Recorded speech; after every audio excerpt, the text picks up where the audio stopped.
Hello everyone, I am Aryan Pandey, a student of class 10th of Riddhi Siddhi Central School, Nachap Saran. And today I am here to show you how to derive the formula of curved surface area and volume of sphere. So सबसे पहले मेरे पास एक sphere है, तो हम ये जानते हैं कि एक 3D solid shape है और हमें सबसे पहले इसका फाइंड करना है कर्व्ड सरफेस एरिया। तो कर्व्ड सरफेस एरिया के लिए हम पहले एक धागे को लेंगे। जैसे कि हम जानते हैं कि जैसे कि हम एक रस्सी से लट्टू को लपेटते हैं, वैसे ही हम एक स्ट्रिंग की मदद से एक धागे को लेके पूरा ऐसे लट्टू की तरह इस पे लपेटेंगे। जब हम इसे पूरे तरह से लपेटेंगे, थोड़ा सा भी जगह छोड़े बिना, तो वो इसे पूरे कवर कर लेगा इस स्फीयर को। और उसके बाद हम उस स्ट्रिंग को ओपन कर लेंगे। उस स्ट्रिंग को ओपन करने के बाद सबसे पहले हम इसका रेडियस फाइंड करेंगे इस स्फीयर का। तो हम सबसे पहले धागे की मदद से इसका जो सेंटर का जो सरकमफेरेंस है उसको फाइंड करेंगे। सेंटर का सरकमफेरेंस फाइंड करने के लिए हम धागे को एक एंड से दूसरी तरफ पूरी तरह से लपेटेंगे और उस मीजर को स्केल से माप लेंगे।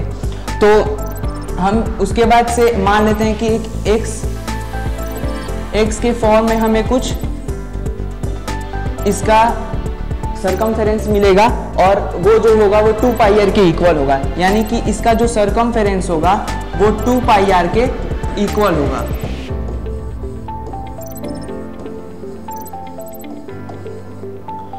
उसके बाद से इस फॉर्मूला की मदद से हम सबसे पहले क्या करेंगे, रेडियस को फाइंड कर लेंगे। रेडियस को फाइंड करने के लिए सरकमफेरेंस अपॉन 2 पाई हो जाएगा।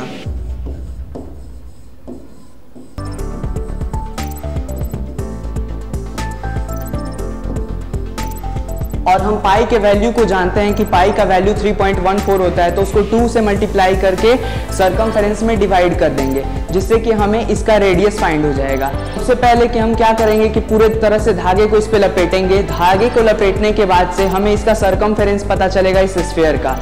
तो सरकमफेरेंस फाइंड करने के बाद हम 2 पाई आर वाले फॉर्मूला से, यानी कि 2 पाई आर जो होगा इस स्फीयर के सरकमफेरेंस के सेंटर के सरकमफेरेंस के इक्वल होगा।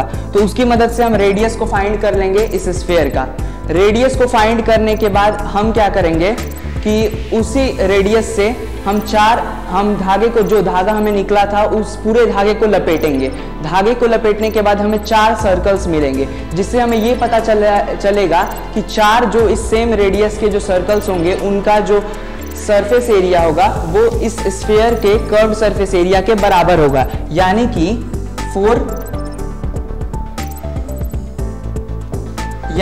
4 पाई आर स्क्वायर इस स्फीयर का कर्व्ड सरफेस एरिया होगा। अब हम फाइंड करेंगे इसका वॉल्यूम।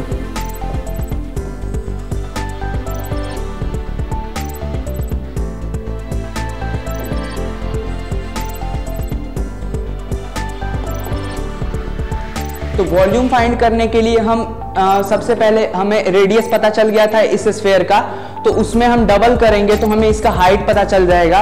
उसके बाद हम उसी सेम हाइट का एक कोन लेंगे जिसका हाइट सेम टू सेम इसी स्फीयर के इक्वल होगा और उसका रेडियस भी जो होगा हम इस स्फीयर के रेडियस के इक्वल करेंगे। उसके बाद सबसे पहले हम क्या करेंगे कि इसमें सैंड फिल करेंगे और जब इसमें 2 बार सैंड फिल करके इस स्फीयर में डालेंगे तो हमें इसका वॉल्यूम मिलेगा, जैसे मैं आपको करके दिखाता हूं।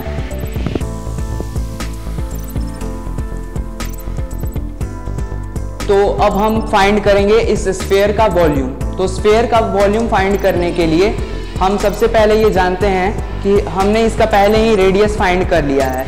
धागे की मदद से जो हम फॉर्मूला यूज करके यहाँ पे मैंने फाइंड किया था इसका रेडियस। अब उसी सेम रेडियस की मदद से हम इसका डबल करेंगे रेडियस का, तो हमें इसका हाइट मिल जाएगा इस स्फीयर का। उसके बाद से उसी हाइट का हम एक कोन बनाएंगे जिसका रेडियस जो होगा वो इस स्फीयर के इक्वल होगा। आप देख सकते हैं इसका हाइट भी इक्वल है और अगर देखें हम इसका रेडियस, तो रेडियस भी लगभग सेम ही है। तो हम सबसे पहले इसमें सैंड फिल करेंगे और इसमें फिल करेंगे ताकि हमें पता चल पाए इसका वॉल्यूम कितना होगा इस स्फीयर का। तो सबसे पहले मैं सैंड फिल करके आपको दिखाता हूँ।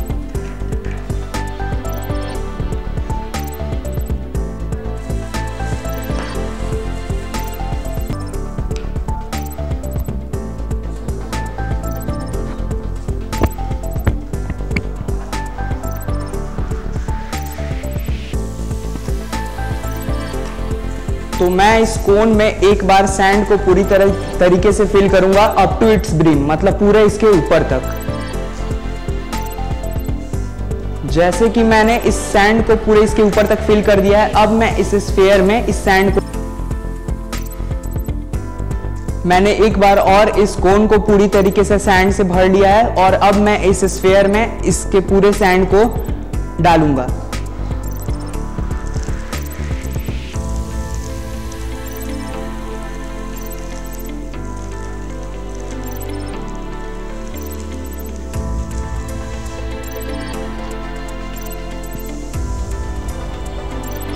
अब आप देख सकते हैं कि मेरे 2 बार इस कोन सेम जिसका हाइट है इस स्फीयर के और रेडियस सेम है, इससे 2 बार डालने पे जो ये स्फीयर है वो पूरी तरीके से फिल हो जाता है। इससे हमें ये पता चलता है कि जो कोन का वॉल्यूम होगा उसका डबल होगा इस स्फीयर का वॉल्यूम।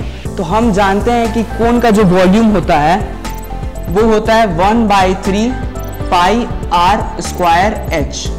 और अब हमें फाइंड करना है इस स्फीयर का वॉल्यूम। तो स्फीयर का वॉल्यूम फाइंड करने के लिए मैंने जब 2 बार इस कोन से डाला इस स्फीयर में सैंड तो पूरी तरीके से फिल हो गया, यानी कि 1/3 पाई आर स्क्वायर एच, और फिर एक बार प्लस करके हम 1/3 पाई आर स्क्वायर एच करेंगे तो हमें इस स्फीयर का वॉल्यूम मिल जाएगा। जैसे मैं आपको करके दिखाता हूं। और क्योंकि इसका जो हाइट था इस स्फीयर का वो रेडियस के डबल था तो हम इसके हाइट को 2r से डिनोट कर सकते हैं। जैसा कि आप देख सकते हैं हाइट इसका 2r के इक्वल होगा। और जैसे कि मैंने 1/3 पाई आर स्क्वायर एच लिया था तो यहां पे मैं इसी h के वैल्यू को पुट करूंगा 1/3 पाई आर स्क्वायर, और h का वैल्यू 2r मैंने लिया था तो मैं h के जगह पे 2r ले लूंगा। वैसे ही एक बार और मैं जब 1/3 पाई आर स्क्वायर लिया था h तो मैं यहाँ पे h के वैल्यू को फिर से 2r को यहाँ पे पुट करूंगा। अब इससे मैं इस स्फीयर का वॉल्यूम फाइंड करूंगा। से 1/3 पाई आर स्क्वायर, और इसमें मैं जब 2r से मल्टीप्लाई करूंगा तो ये 2 जो होगा उसको मैं मल्टीप्लाई करूंगा 1/3 से, और एक यहाँ पे r था तो इस r को मैं जब इस r से मल्टीप्लाई करूंगा तो ये r क्यूब हो जाएगा।